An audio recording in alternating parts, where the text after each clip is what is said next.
Oo, nakangop na.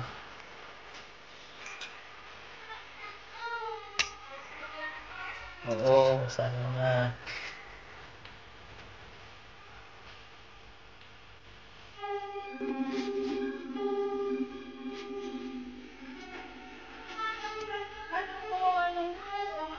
Anong na nilata na parang salad pero may itlog na maalat.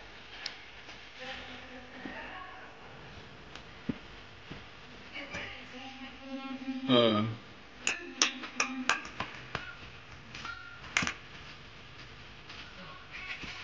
Saglit.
Ayan, so mga kapogi, ito na yung ating palitaw with feelings. Ayan, kitang-kita naman natin yung ating um, feelings sa loob na yema. Pagkatapos, sprinkled with sesame seeds.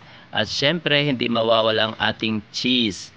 Ayan, so ready na po ang ating palitaw with feelings. Ayan. Samantalang, the other side ay yung ating order.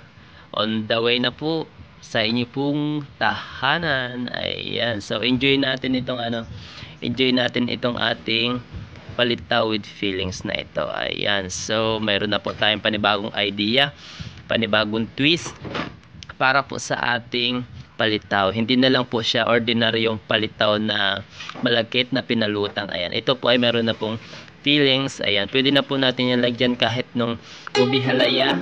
At pwede rin po itong ilagay dyan. Ayan yung mga jam. Ayan, coco jam, mga raspberry jam, yung mga kaya peanut butter is pwede rin po ang peanut butter. Ayan. Kaya lang medyo soft po ang peanut butter, baka maglilik po siya doon sa ating dough. Pero pwede po natin medyo patigas-tagasin lang po muna yan. Or ilagay po natin sa fridge yung ating peanut butter para medyo maging matigas po siya at ma-feel natin sa ating palitaw do. Ayan, so enjoy na po natin ang ating masarap at number 1 sa mga puso ng Pinoy, ang ating masarap at mas pinasarap at pinakamasarap na palitaw with feelings. Ayan, gawang Pinoy. Ito na po ang ating menu from Polandia, San Salvador Island, Los Zambales, Philippines. Lutong Polandia.